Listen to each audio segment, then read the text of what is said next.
Take everything that you've been doing so far to learn Spanish grammar, do the exact opposite in reverse order, and watch how you finally start to go far beyond just understanding the grammar in theory and finally become able to use it in natural, free conversation with native speakers.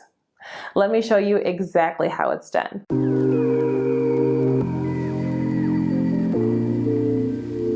What's up, language leaders? Welcome back to another video. My name is Erica, Spanish coach, teacher, and storyteller, here to help you love the Spanish language so that you can learn it effectively and live it for the rest of your life. If that is what you desire in your heart, then join me on this mission by hitting that subscribe button and that bell, and let's get started. So guys, the way languages are traditionally taught in school is quite skewed and different from the way that we naturally acquire language. And this is why time and time again, the traditional educational system is failing to produce really proficient users of the Spanish language and of all languages in general. And sadly, even those learners who realize that and understand that need to really start learning on their own and become independent language learners will sometimes subconsciously or without realizing it start to adopt those same patterns that they learned in school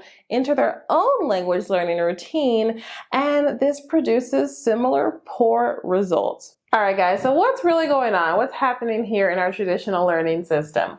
Well, we can really divide the learning up into three really broad categories, okay? So even though it's not necessarily taught in this order, these are the categories really of language learning. So we have what we'll call the theory or the explanation, okay? And then we have practice and we have context. The theory explanation could be, for example, a grammar point where we explain, what this grammar point is, what reflexive verbs are, or direct and indirect pronouns, or the subjunctive mood. And then that's often followed up with examples, thankfully, because without the examples, the theory explanation is just really pretty pointless. Unfortunately, these examples in the traditional learning system are usually random. Okay, and in the same way our practice, whether this is practice exercises or maybe a little conversation with your classmate, well, in the same way, usually you're using examples or scenarios that are pretty random. Maybe they're from your textbook. Maybe these are, just situations that your teacher has come up with. And when we speak of context, what we're talking about is, maybe a paragraph that came out of your textbook, or it could be a story or a conversation. Okay, that kind of thing is the context. Now, none of these items are bad. None of these items are evil in and of themselves and should be avoided completely when learning a language. No, absolutely not. The problem that we have with the traditional method of teaching has to do not with the elements themselves, but with the time allotted to each one. So what ends up happening is that the bulk of time is spent right here at the top with the theory and the explanation and the random examples. So when I say random examples, let's just imagine that we're talking about reflexive verbs. Okay, so the teacher's explaining this and we're provided with a few examples, such as Ángela se despierta a las 6. Okay, Ángela se despierta a las 6. Angela wakes up at 6. Se despierta being our reflexive verb there. Yo me afeito todas las mañanas. I shave every morning. Tú te vistes con tu ropa favorita. You get dressed in your favorite clothes, okay? All right, and so we're taught that these are the reflexive verbs. Se despierta, me afeito, te vistes, We go into an explanation of how to conjugate reflexive verbs. That probably happens before the examples. And we're drilled with that explanation that reflexive verbs are usually used when a person performs an action on him or herself or on itself. So the subject and the object of the reflexive verb is the same. So what is the problem here? Well, these examples are very random. Okay, who is Angela? I don't know her. So I really can't visualize my friend Angela or anyone waking up at 6 o'clock. I shave every morning. I'm a woman. I don't shave every morning. Or I'm a man I'm proud of my beard. I don't have this need to shave every morning. I can't really identify with that. You get dressed in your favorite clothes or with your favorite clothing. Who am I talking to, right? And at first you're like, well, Erica, none of that matters. I mean, these sentences just exist to help me understand the grammar concept. And you would be correct. Sentences like this will definitely help you understand the grammar concept, but you're going to stop there. You're going to become an expert at the concept. But here I was thinking that you wanted to actually communicate. My bad. If you want to actually communicate in the language, you're going to have to go beyond this. And so you may say, well, that's where the practice step comes in. But what is the problem? Well, usually the practice step is the exact same. You're using random examples or random scenarios that short term you can understand, and short term you can reproduce, and you can do those grammar exercises in your textbook, and you can practice those sentences with your friend. But at the end of the day, these were not taken from any kind of concept that means anything to you, okay? We don't have enough context, because context is the smallest little box here, and it's where the least amount of time is spent. Now, as I may have said earlier, the order of this doesn't matter. You may have started with a context, like a little short paragraph in your textbook or something like that, and then kind of gone here and then here. What we're demonstrating here is the amount of time allotted. So sometimes in the traditional language system, the context doesn't even exist. We kind of actually stop here with a theory, the explanation, followed by the examples and some practice, all of this being quite random. We don't even get to the context. But when a context is provided, whether that be at the end, so we take these sentences and we try to kind of like create a story around them, or at the beginning, like we start with this paragraph in our textbook, and then we start breaking it down into these things. When the context is very short, or when it is in the wrong order, because having it here at the end, this is the wrong order, it ends up being very ineffective. Why? Because our brain learns best through seeing patterns repeatedly over and over again, seeing the grammar demonstrated in context over and over again, rather than being drilled with the explanations, being drilled with the random examples that today I understand, but tomorrow I'm going to forget because I don't know these people and I can't identify with any of these things. So why is grammar being taught in this way if it is so ineffective? And we're just seeing that demonstrated time and time again with all of the learners who have studied for years in school and just don't feel comfortable with their Spanish.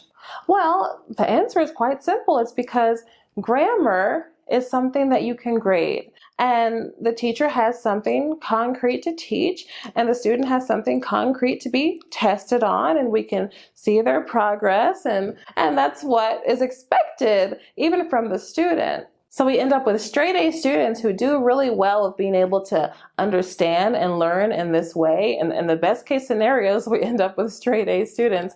However, they're still not able to communicate very well if this is really all that they're doing. See, a lot of the things that we actually need to do to learn Spanish grammar effectively and to learn all of the language, the vocabulary and every aspect of the language are in this box here. But the thing is, this box here is not as nice and neat, and it's not as measurable as these other two. It's a lot harder to grade. It's a lot harder to see your progress when we are in a group class setting and we have to give a grade to the masses. You know, we have to come up with a curriculum that applies to the masses, and we're not taking into consideration so much the individual, which leads us to what do we have to do instead? We're going to keep our same little funnel here.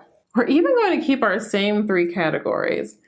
We're just going to do things a little differently in each one. So instead of leaving our context for last, and especially instead of spending the least amount of time here, we're going to move it right up here because this is our priority, the context. So I want you to be working with something that is of a decent length, of a good sized story. Even if it's just a few paragraphs, that could be enough if it's targeted for what you're trying to learn. So something that's just of a decent size. This could be a story, this could be a nice lengthy conversation, this could be several paragraphs. So we haven't changed the type of context, we're simply moving it to priority. Because as we mentioned, by seeing the patterns, the grammar patterns repeated over and over again, this is how we start to acquire them, not through a lot of heavy explanation. Why is this? Well, if we have, for example, a story, okay? Even though this is not our story, even though we could argue, well, if I'm reading a story, this still doesn't necessarily apply to me and that these aren't the things that I would be doing. But what's the difference here? When we have a story, we have established characters that we come to care about in some way, whether we love them or hate them or identify with them or they repel us or they attract us, whatever it is, we become invested in the story. Okay, we've all had that experience. If you like movies or books or hearing someone tell you a story, then you've already had this experience and you know that that's how it works. And when we can identify with what's going on, that engages us. And when we're able to at least follow the plot of what is happening, then that puts us into a position to be able to then start to notice the grammar, notice how it's repeated, notice those patterns, and be able to pull them from our memory because now we've attached that grammar to something concrete, to something that matters to us and that makes sense to us. So if that Angela in the last example, who I can't even remember what she was doing, and I'm the one that wrote that. You see how that works? I don't remember what Angela was doing in our example. Oh, I think she was waking up at 6 a.m. Okay, so Angela is waking up at 6 a.m. That starts to matter when we know who Angela is, when her waking up at 6 a.m. means something to us, when it has something to do with the plot.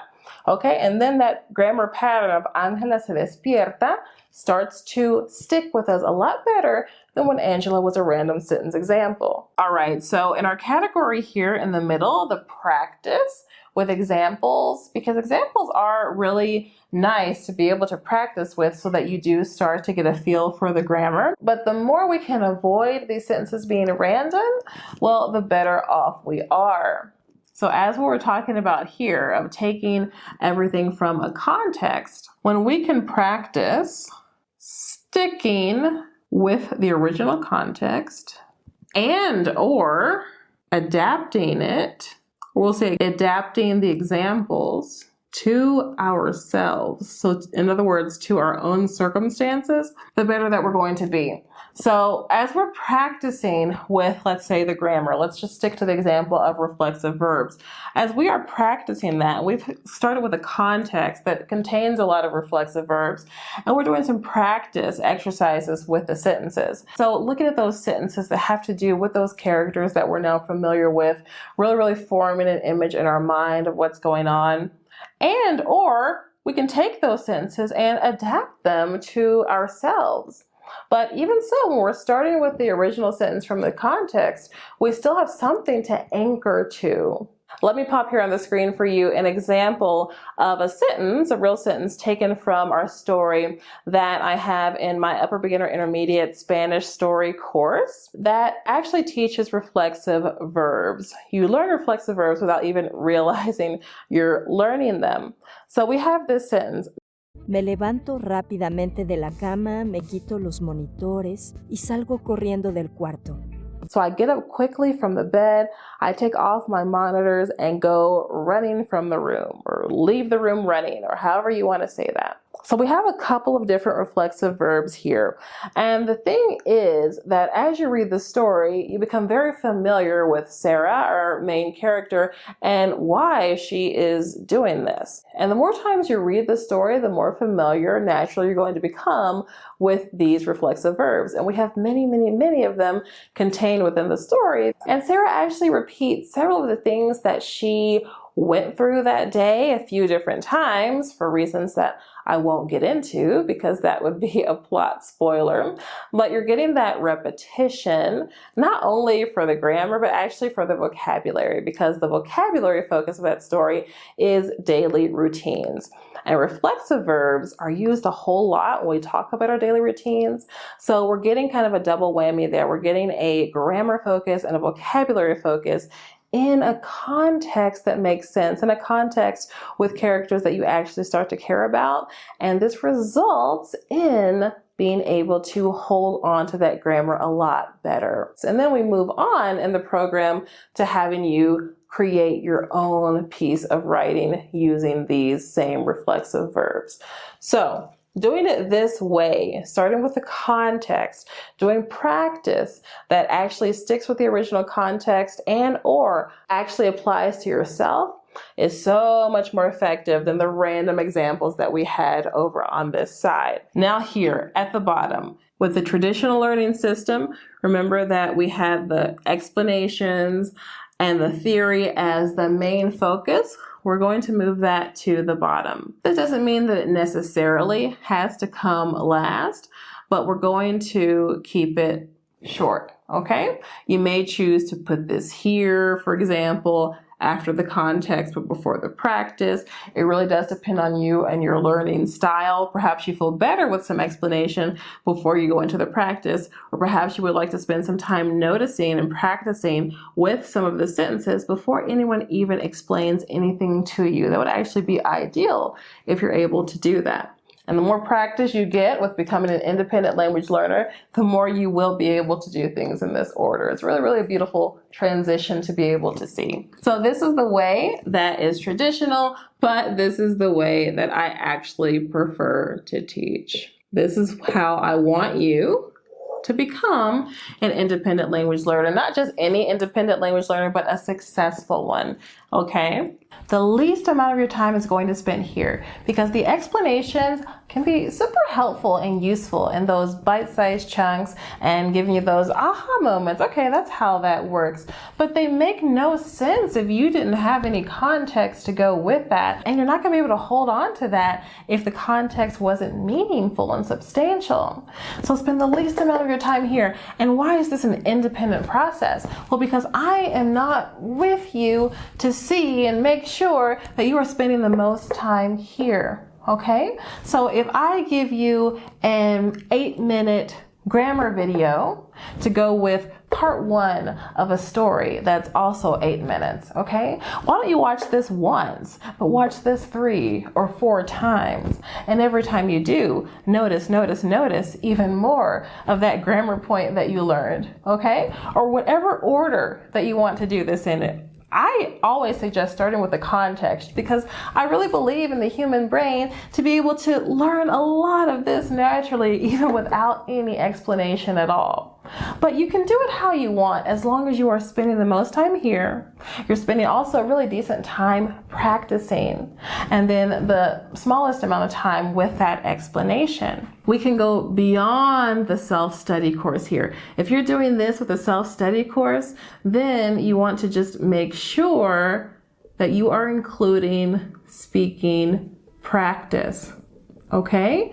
And it is possible to keep things in context even when you're doing your speaking practice, just to help really hone in on what you're trying to learn and help reinforce all of this work that you've been doing on your own. You can take the story that you've been using into that speaking practice session. You can retell it to your tutor and have them correct you as you go. You can tell that story again from a different point of view. You can summarize it.